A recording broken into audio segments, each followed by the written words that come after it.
আচ্ছা, এই লঙ্কা খেলে ঝাল লাগবে না, এটা তো হতে পারে না। কিন্তু এই লঙ্কা খেলে ঝাল লাগে বা এই যে জ্বালা লাগে, আসলে এর পিছনের কারণটি কী?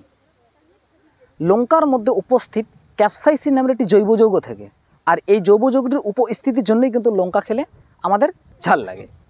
আর আরেকটি বিষয় আছে কি, যে এই যে ক্যাপসাইসিনটি, এটি কিন্তু আমাদের খাদ্য পরিপাকেও সাহায্য করে। এখন প্রশ্ন হচ্ছে যে এই ক্যাপসাইসিন বা জৈব যৌগটি কীভাবে কাজ করে। আমাদের মুখ ও জিভের মধ্যে TRPV1 নামক একটি রিসিপ্টর থাকে, যা সাধারণত কোনো গরম খাবার খেলে বা ঝাল খাবার গেলে সেটার অনুভূতি শনাক্ত করে। এবারে হচ্ছে কি, যে এই ক্যাপসাইসিন বা এই যে জৈব যৌগটি আছে, এটি আমাদের এই যে মুখের মধ্যে থাকা TRPV1 নামক রিসিপ্টরটাকে সেটাকে উদ্দীপ্ত করে। ফলে আমাদের মনে হয় যে আমরা একেবারে ঝাল খাবার খেয়েছি বা মুখে আগুন লেগে গেছে। আরেকটি মজার বিষয় হচ্ছে যে এই লঙ্কার মধ্যে যে ক্যাপসাইসিনটি আছে, সেটি এতটাই শক্তিশালী যে একে অনেক সময় রিলিভার পেন হিসেবেও ব্যবহার করা হয়, বা অনেক সময় পিপার স্প্রে তৈরিতেও ব্যবহার করা হয়। তো যাই হোক, ভিডিওটি এই পর্যন্ত।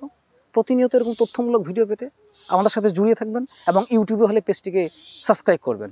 ভালো থাকবেন, সুস্থ থাকবেন, ধন্যবাদ।